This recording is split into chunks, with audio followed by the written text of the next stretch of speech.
आज हिंगलगंज में परिवर्तन यात्रा के इस विशाल जनसभा में मंच पर आसीन जिनका वक्तव्य आप सब लोगों ने सुना, भारत सरकार के केंद्रीय मंत्री और भारतीय जनता पार्टी के प्रदेश के अध्यक्ष और आप सबके अत्यंत प्रिय डॉक्टर सुकांता मजूमदार जी, महासचिव भारतीय जनता पार्टी पश्चिम बंगाल, पूर्व सांसद और उत्तराखंड प्रदेश में हमारे यहाँ प्रभारी भी रही श्रीमती लाकेट चटर्जी जी, श्री देवाश्री चौधरी जी, माननीय पूर्व मंत्री भारत सरकार एवं उपाध्यक्ष भाजपा, सुकल्याण वैद्य जी, भारतीय जनता पार्टी के जिलाध्यक्ष, कौस्तुभ बच्ची जी, यात्रा प्रमुख तनुजा चक्रवर्ती जी, उपाध्यक्ष भारतीय जनता पार्टी पश्चिम बंगाल, राजेंद्र शाह जी, यात्रा प्रमुख अर्जुन सिंह जी, श्री सरस्वती मंडल जी एवं हमारे घोष जी, जिन्होंने बहुत सुंदर यहाँ पर छोटे से समय में वो गागर में सागर भरने का काम किया। ऐसे प्रमुख अभिनेता हमारे और मंच पर आसीन सभी भारतीय जनता पार्टी के सभी पदाधिकारीगण,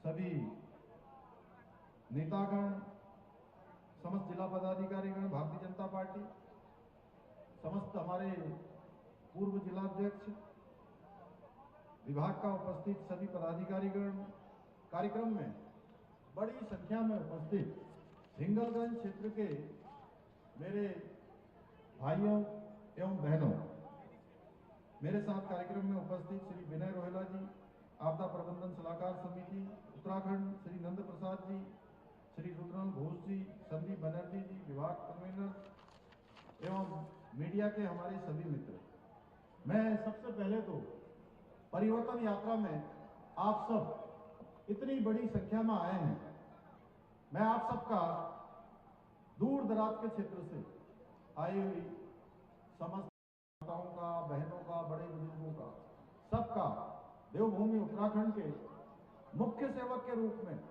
आप सबने मेरा स्वागत किया, अभिनंदन किया, मेरा किया, सुकांता जी का किया, लाकेट जी का किया, सारे पदाधिकारियों का किया। मैं भी आप सबका दोनों हाथ जोड़कर आपका स्वागत करता हूं, आपका अभिनंदन करता हूं।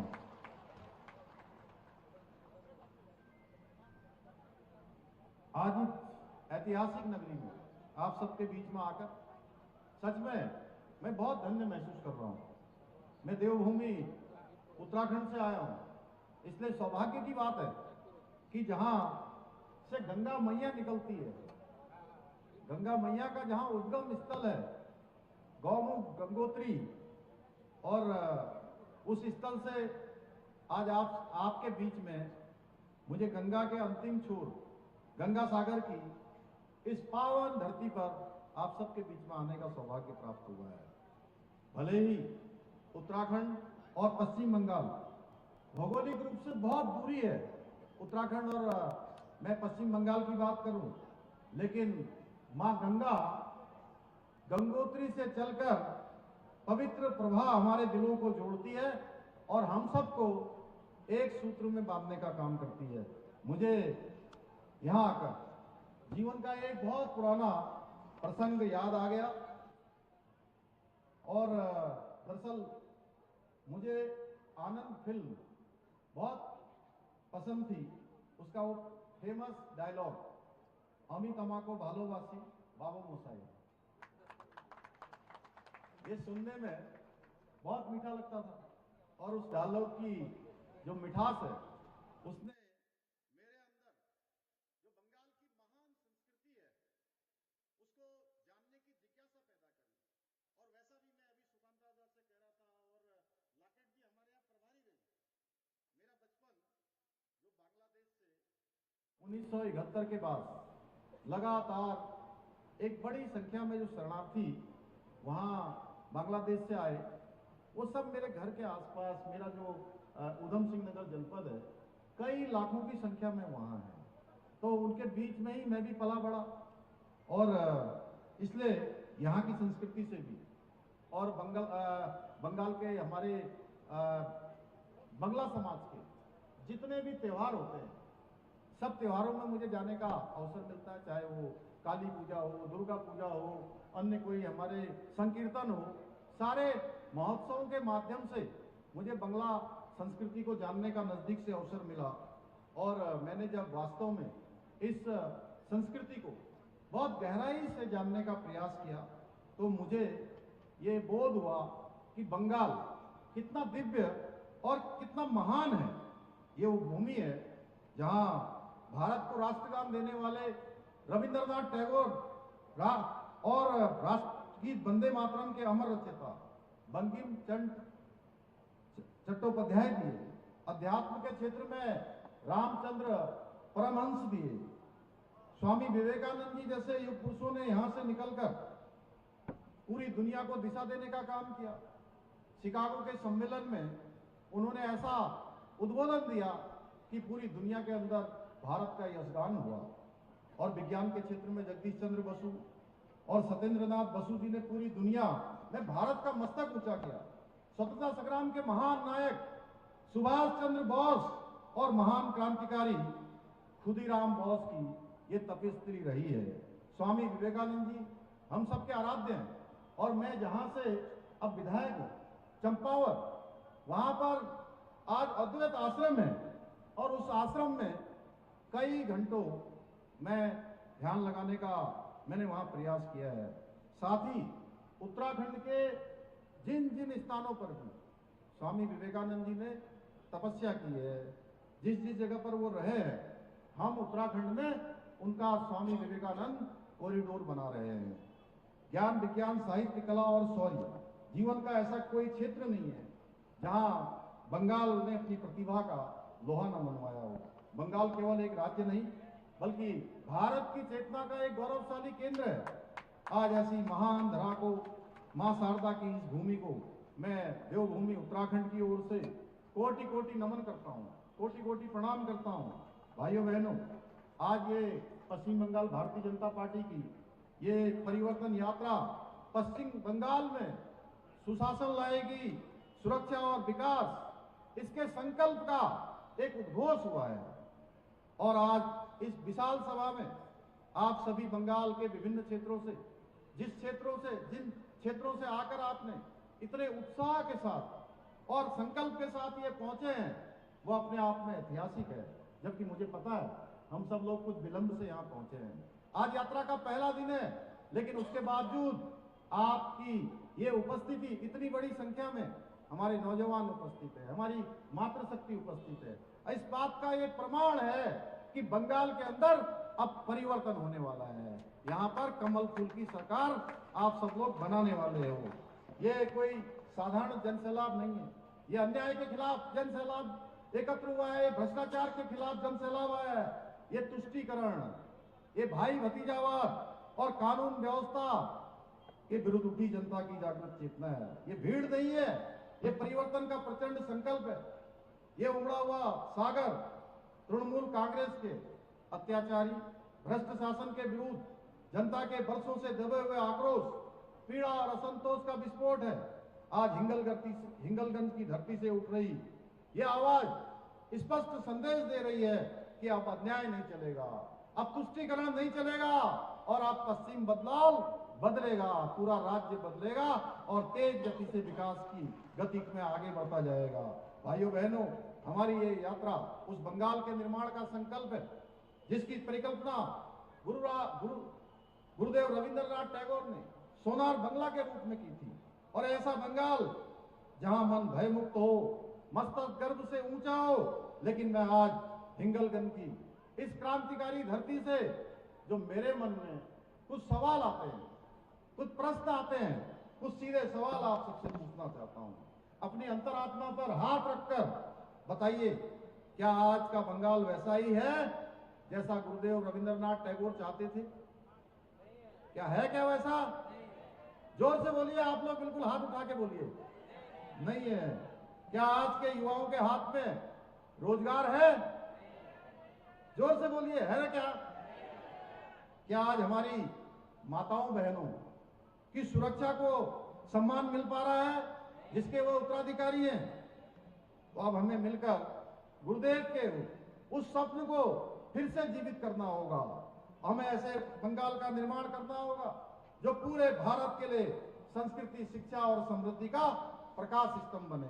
भाइयों बहनों, पश्चिम बंगाल कभी देश का अग्रणी और समृद्ध प्रदेश था, चाहे शिक्षा का क्षेत्र हो, चाहे संस्कृति का क्षेत्र हो, उद्योग का क्षेत्र हो, चाहे राष्ट्रीय चेतना हो, महिला सुरक्षा हो या सुशासन हो, हर क्षेत्र में बंगाल देश का मार्गदर्शन करता था। लेकिन पिछले कुछ वर्षों से इस गौरवशाली भूमि को आर्थिक रूप से, सामाजिक, प्रशासनिक ही नहीं बल्कि असुरक्षा के गंभीर संकट में धकेल दिया है। आज राज्य के अंदर 8 लाख करोड़ से अधिक का कर्जा है और ऐसी स्थिति है, नवजात शिशु भी, जो पैदा होने वाला बच्चा है, वो भी लाखों के कर्ज तले जन्म ले रहा है। जिस बंगाल को नारी शक्ति मानकर पूजा जाता है, आज वहां हमारी माताएं बहनें, हमारी मातृशक्ति सुरक्षित नहीं है। कामधुनी से लेकर संदेश खाली तक की घटनाओं ने पूरे देश को झकझोर कर रख दिया है। और यहां पर अभी हमारे जो शहीद हुए रविंद्रनाथ मंडल, उनके सन, उनके बेटे सौरभ मंडल यहां पर मंच पर है। भाइयों बहनों, शहीद प्रतीक पवन मंडल जी की उनकी धर्मपत्नी सुप्रिया मंडल यहां पर हैं। प्रदीप मंडल, उनकी पत्नी पद्मा मंडल यहां पर हैं। भाइयों बहनों, हम सब ने देखा है किस तरह का अत्याचार यहां पर हुआ है, किस तरह की नाइंसाफी हुई है, हमने बहुत नजदीक से देखा है।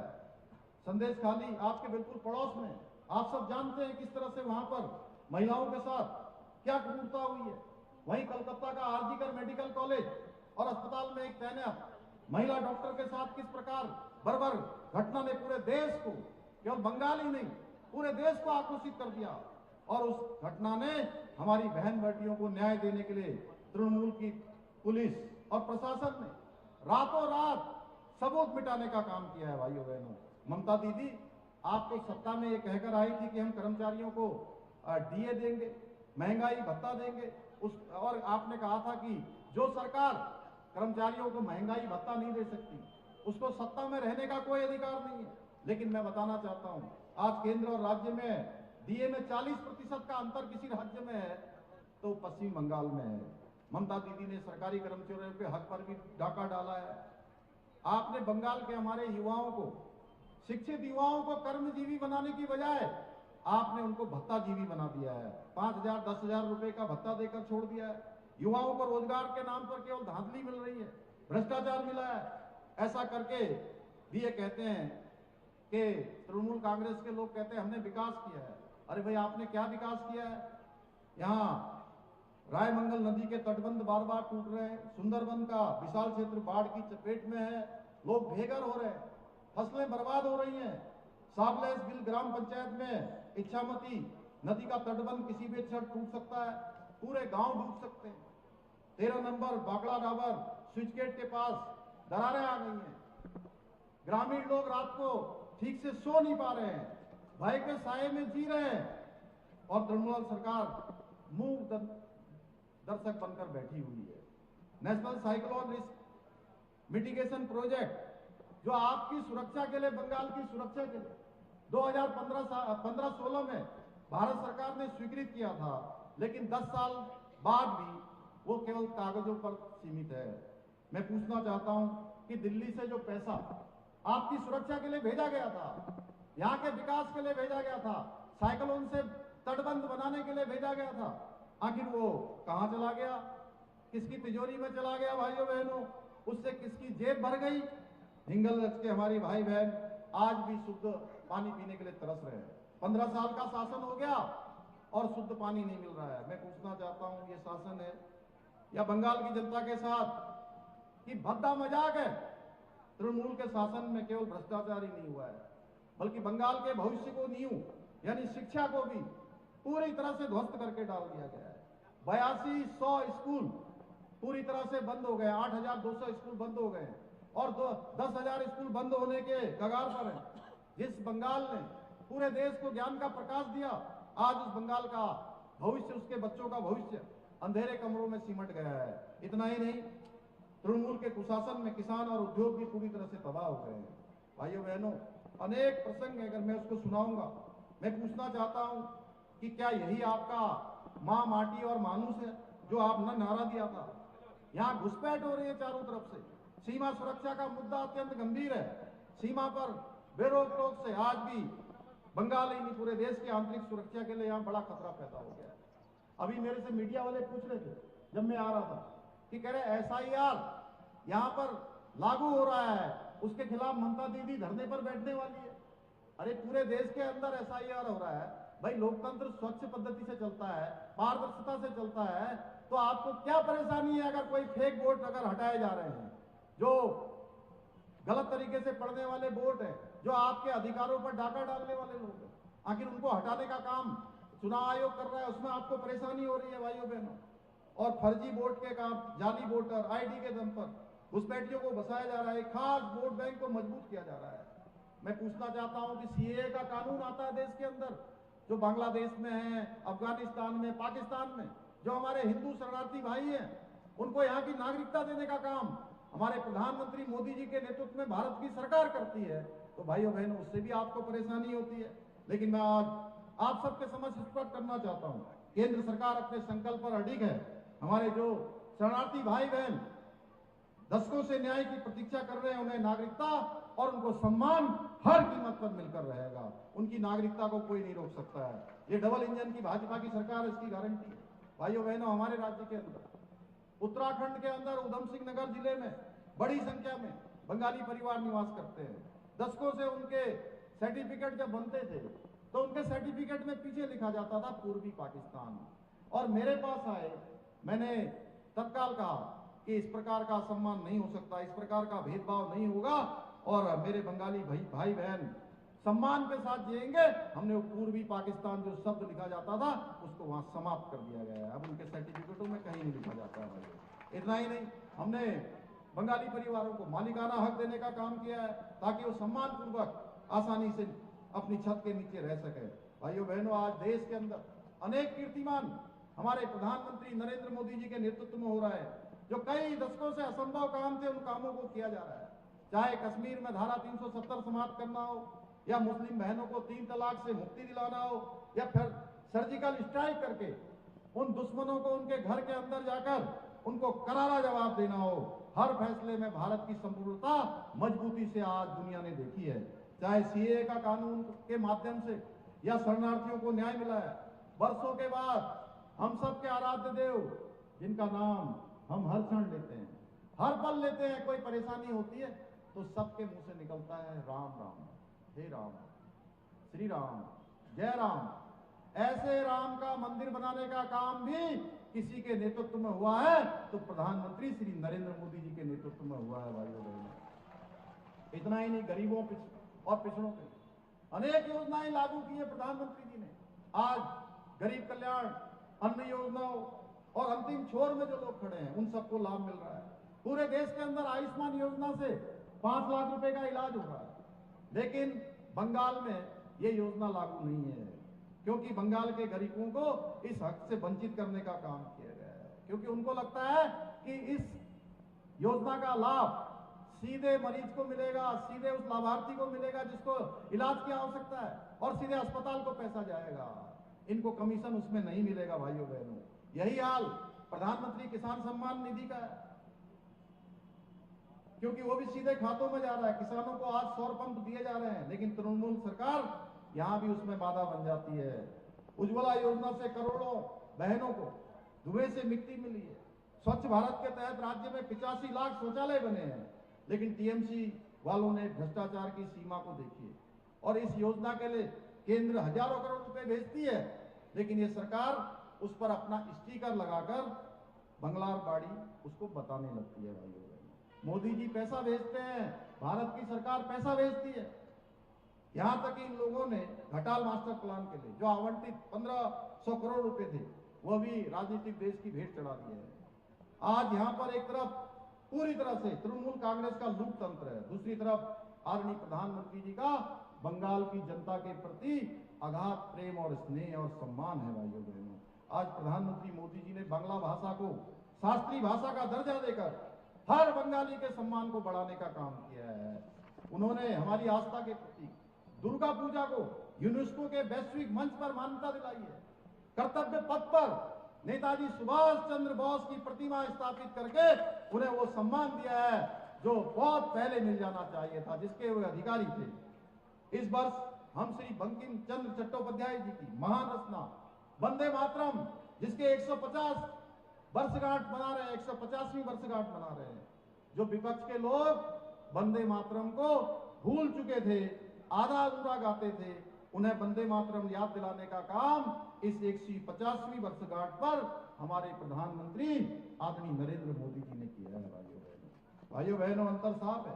प्रधानमंत्री मोदी जी बंगाल को सोनार बंगला बनाना चाहते हैं और तृणमूल केवल अपने भ्रष्टाचार का अड्डा बनाना चाहती है। भाइयों बहनों, एक तरफ तृणमूल कांग्रेस का कुशासन है, दूसरी तरफ भारतीय जनता पार्टी शासित राज्यों का सुशासन का मॉडल है।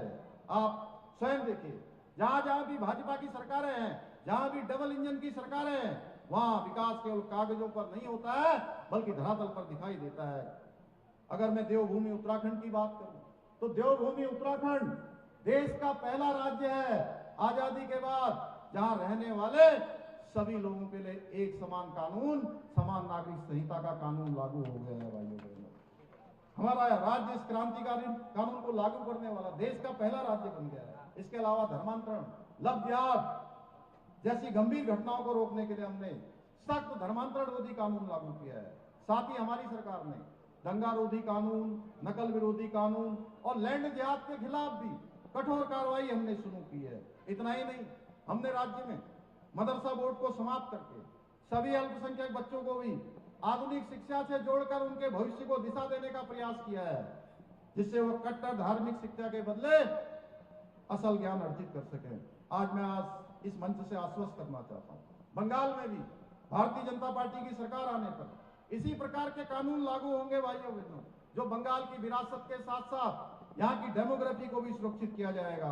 भाइयों बहनों, जब हम विकास की बात करते हैं, भ्रष्टाचार पर प्रहार की बात करते हैं, घुसपैठियों के खिलाफ आवाज उठाते हैं, तो ये लोग जानते हैं, एक ही प्रश्न करते हैं और कहते हैं कि हम हिंदू मुस्लिम करते हैं। आज मैं इस हिंगलगंज की सभा में टीएमसी वालों को स्पष्ट कर देना चाहता हूं कि हमारे लिए कोई धर्म न बड़ा है न कोई छोटा है, सभी धर्म हमारे लिए समान है, सभी वर्ग समान है। हमारे लिए अगर सबसे ऊपर है तो राष्ट्र है, राष्ट्र से ऊपर कुछ नहीं है। भाइयों बहनों, हम भेदभाव नहीं, हम न्याय की बात करते हैं। हमारी सरकार के लिए केवल दो ही तत्व हैं, एक देशभक्ति और दूसरा है देश विरोधी है।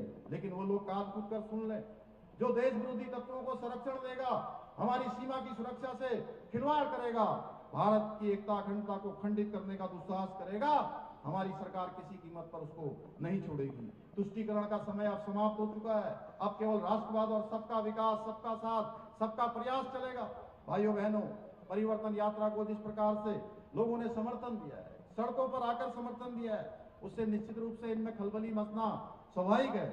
वे अब इतना डर रहे हैं कि ममता दीदी और उनके भतीजे खुले मंचों से कह रहे हैं कि वो कह रहे हैं, खुले मंचों से हम पर अंडे फिकवाने की बात कर रहे हैं। लेकिन ममता दीदी ये क्यों भूल जाती हैं कि हम सनातनी हिंदू हैं और एक सनातनी न तो आपके अंडों से डरेगा ना आपके डंडों से डरेगा।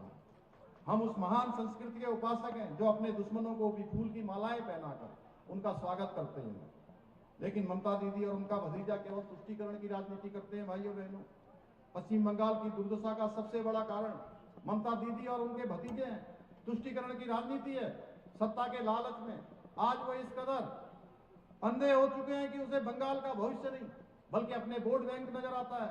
अब पश्चिम बंगाल की जनता उससे तंग आ गई है, वो बदलाव चाहती है। भाइयों बहनों, तृणमूल कांग्रेस भी एक ऐसी पार्टी बन गई है जिसका आचरण देश विरोधी तत्वों के खाद पानी देने का काम कर रहा है। आज यहाँ वोट बैंक की लालच में भारत की जनता के हक का पासा बांग्लादेशी घुसपैठियों पर उठाया जा रहा है, उनके फर्जी दस्तावेज बनाए दिए जा रहे हैं, उनको संरक्षण दिया जा रहा है। भाइयों बहनों, टीएमसी किस हद पर गिर सकती है? जैसे कांग्रेस के युवराज, आप जानते ही होंगे उन्हें, जो विदेशों में जाकर भारत को बदनाम करने का काम करते हैं, देश विरोधी एजेंडा चलाने का काम करते हैं। ठीक वैसा ही आचरण आज टीएमसी के लोग भी कर रहे हैं, क्योंकि इन दोनों का डीएनए एक ही है जिसके 3 धागे हैं, भारत विरोधी भ्रष्टाचार और तुष्टीकरण का समर्थन।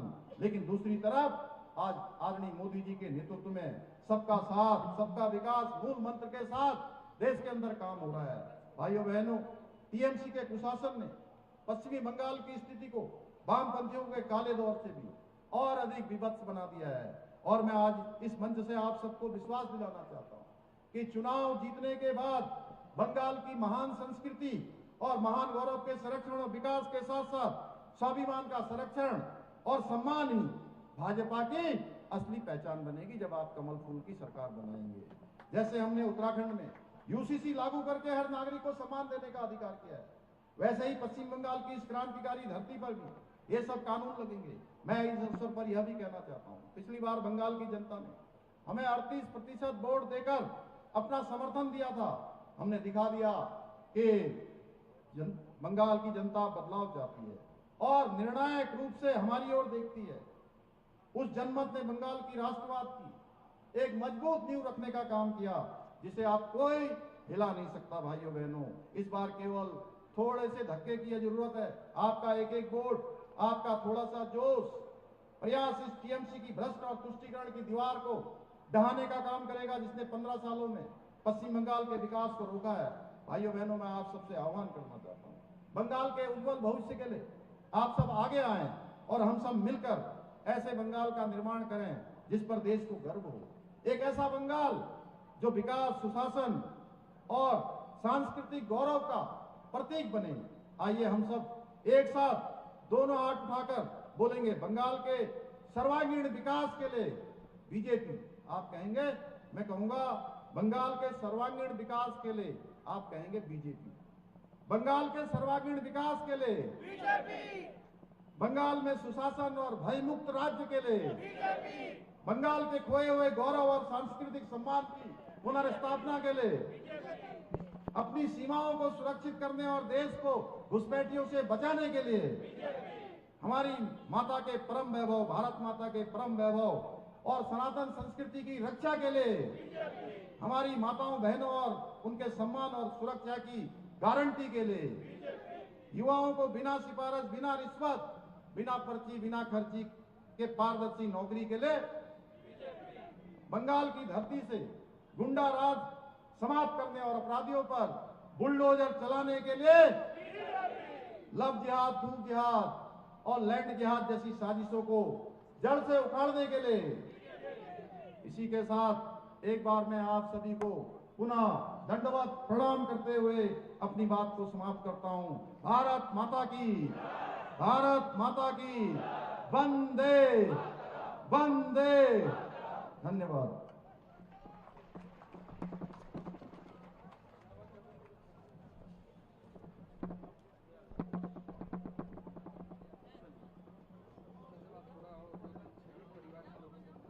অসংখ্য ধন্যবাদ।